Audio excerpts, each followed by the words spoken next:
बाबत मी आता सुनील पवार साहेब अतिरिक्त आयुक्त आहेत, राहुल गेटे सुद्धा अतिरिक्त आहेत. त्यांना सांगितलेलं आहे की या जो एडीटीपी केकांच्या बाबतीमध्ये तुम्ही अहवाल पाठवा राज्य शासनाला की यांनी इतक्या प्रकारची कर्तव्याच्या बाहेर जाऊन कामं केलेली आहेत.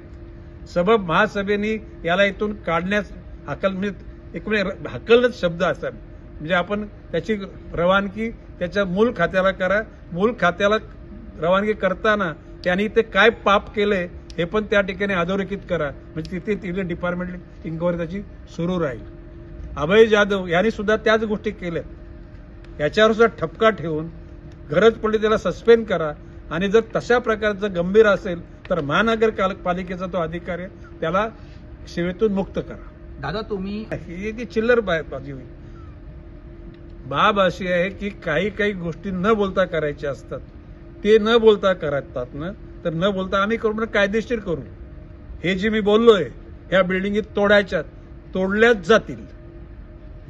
कारण त्या ठिकाणी एखाद्या खालच्या तालुका कोर्टाने जर एखादी इमारत तोडण्याचे जर आदेश दिले आणि ते आदेश त्याला राहुल गेटे उपायुक्त अतिक्रमण असताना त्यांनी वाशीच्या वॉर्ड ऑफिसरला आदेशित केले होते तोडा. त्यावेळेला कोणीतरी तात्पुरती स्थगिती म्हणून त्या ठिकाणी स्थगिती दिली गेली. कायदेशीररित्या कुठल्याही न्यायालयाने घेतलेला निर्णय पंतप्रधान सुद्धा नाही थांबवू शकत. ते थांबवायचं असेल तर न्यायालयाच्याच माध्यमातून ते त्या ठिकाणी थांबवलं जातं. जर खालच्या कोर्टाने गेला, सेशन कोर्ट आहे, हायकोर्ट आहे, सुप्रीम कोर्ट आहे. सुप्रीम कोर्टाची फुल बेंच आहे. परंतु अशा प्रकारचा पॉलिटिशियन लोकांना तात्पुरती स्थगिती देण्याचा अधिकार नाहीये हे मी गांभीर्याने बोलतो. आणि म्हणून मस्तीमध्ये काम केलेले आहेत ना. मी मगाशी बोलत चोर के चोर ऊपरचे शिरजोर. काय बोलतात, काय केलं, तोंड घशी पडले. केकांच्या प्रकरणावर, अभय जाधवच्या प्रकरणावर तोंड घशी आम्ही नाही पाडणार. तुम्ही आपोआप स्वतःहून पडा. दादा सिडकोच्या सकाळी सुनील पवार साहेब अतिरिक्त आयुक्त आणि दुसरे अतिरिक्त राहुलजी गेटे इथं असताना मी माननीय महापौरांच्या समोरच त्यांना आठवण करून दिली. वाशी सेक्टर 9 मध्ये नैवेद्य आणि अलबेला या 2 बिल्डिंगना एडीटीपी त्याचं नाव काय त्यांचं केकांच्या सांगण्यानुसार फायरचे असिस्टंट ऑफिसर त्यांनी फायर एनओसी दिली होती. नंतर ज्या वेळेला सगळ्या गोष्टी लक्षात आल्यानंतर फायर ऑफिसरवर कारवाई होणार होती तर त्याला फायर ऑफिसरनी सांगितलं की हे केकान यांच्या सांगण्यानुसार आणि एका कुठेतरी राजकारणाच्या दमबाजी केल्यानुसार मी दिल्या होत्या. आणि त्यांनी तशा प्रकारची सभागृहात काय घडत तुम्ही सगळ्यांनी बघितलेलं आहे. आणि इन शॉर्टमध्ये केकान यांनी आपल्या कर्तव्याच्या पलीकडे जाऊन काही गोष्टी केल्या.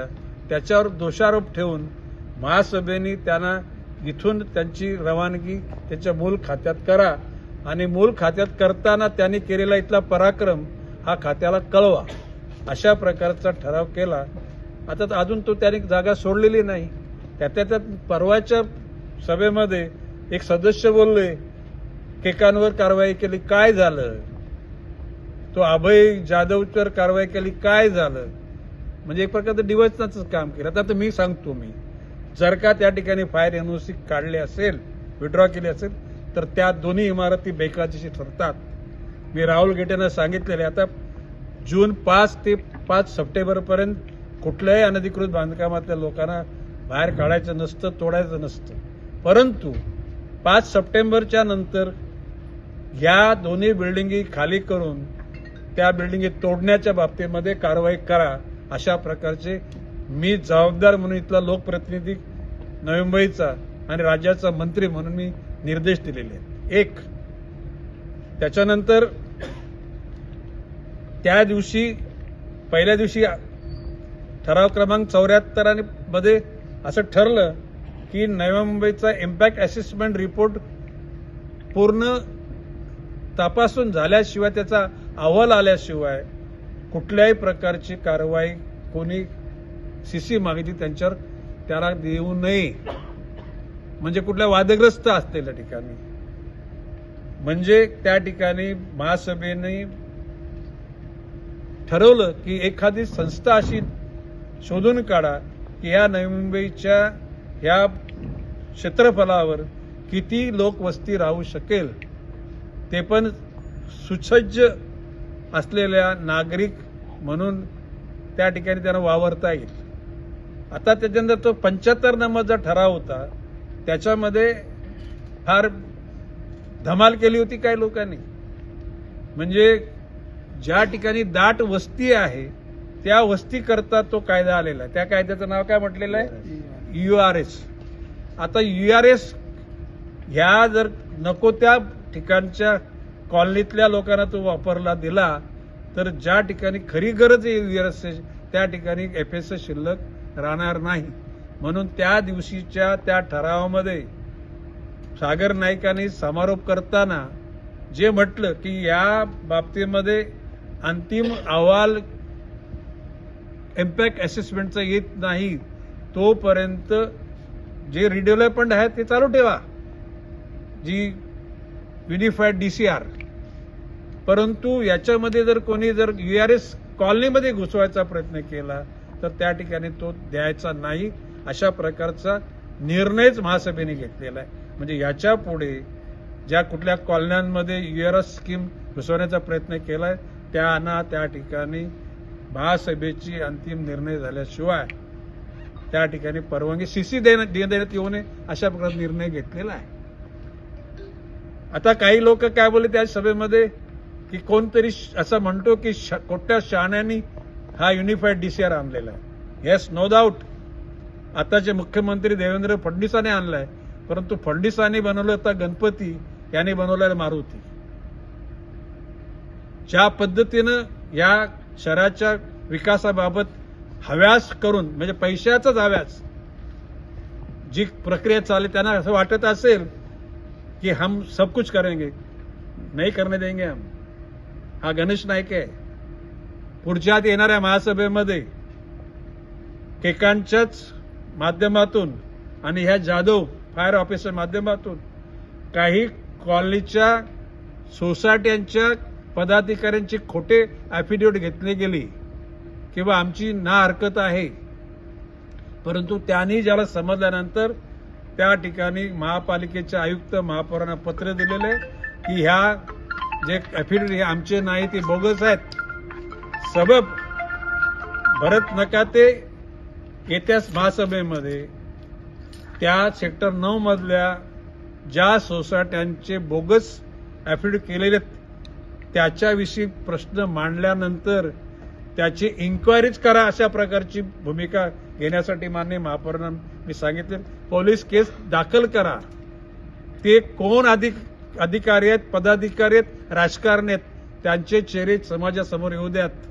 आणि तोपर्यंत हे जे 3-4 टावर चालत त्याचं बांधकाम थांबवा. काय बोलो मी? बांधकाम थांबवा. चोर के चोर और ऊपर से सिरजोर. मी ओपन चॅलेंज दिलेलं आहे की गणेश नाईकच्या नावावर जर 1 इंच त्या ठिकाणी अतिक्रमण असेल तोडून टाका. भाजपच्या कुठल्या अधिकाऱ्याचं किंवा पदाधिकाऱ्याचं असेल तोडून टाका. परंतु स्वतःच्या हव्यासापायी महापालिकेची यंत्रणा, प्रशासक यंत्रणा राबवणाऱ्या लोकांना आम्ही नाही सोडणार. कपल माझ्याकडे आले होते, त्यांचं म्हणे आम्हाला परवानगी द्या, कारण आम्ही मागितली, आम्हाला नाही दिली, दुसऱ्या कोणाला तरी दिली. आता हे आजकाल हे इव्हेंट मॅनेजमेंट वाले कुठल्या तरी असा सॉफ्ट कॉर्नर घेतात. म्हणजे आता कुठले पूर्वीचे टाइम्स ऑफ इंडियाचा आधार घ्यायचे, आता कोणीतरी सकाळचा आधार घेतलाय. सकाळच्या लोकांना माहित पण नाही हे व्यापारीकरण करतात. आणि मी स्पष्ट DCP ट्रॅफिक आणि झोन 2 चे DCPना सांगितलेले या परवानग्या द्यायच्या नाहीत. महापालिकेची मॅरेथॉन असेल, महापौर मॅरेथॉन, ती सोडता दुसऱ्या कुठल्याही मॅरेथॉनला कुठल्याही गोष्टीला पामबीज वापरू द्यायचा नाही. हा इथला लोकप्रतिनिधी आयुर्वेदचा मतदारसंघाचा नवी मुंबई महापालिकेच्या सत्ताधाऱ्यांचा सल्लागार म्हणून आणि या राज्याचा मंत्री म्हणून मी त्या ठिकाणी आदेश दिलेले आहेत. सांगितलेलं आहे आपल्या व्यवस्थापकीय संचालक महोदयांना माझा निरोप पाठवा की ज्या ठिकाणी ट्रक टर्मिनलच्या ठिकाणी पंतप्रधान आवास योजना ही 25-30 लाखाच्या घरातली 75 लाखाची घरं ही का पंतप्रधान आवास योजनेची गरिबांची घरं आहेत ती, आणि म्हणून कोर्टाने त्याला स्थगिती दिली आहे. आणि जोपर्यंत कोर्टाची स्थगिती उठत नाही तोपर्यंत कुठल्याही प्रकारच्या लोकांकडून पैसे मागायचे नाहीत असं मी त्यांना सांगितलेलं आहे. ओके. CEN न्यूज, देश प्रदेश की ताजा तरीन खबरों के लिए CEN न्यूज को सब्सक्राइब करें और रहें पल पल की खबर से हर पल बाखबर.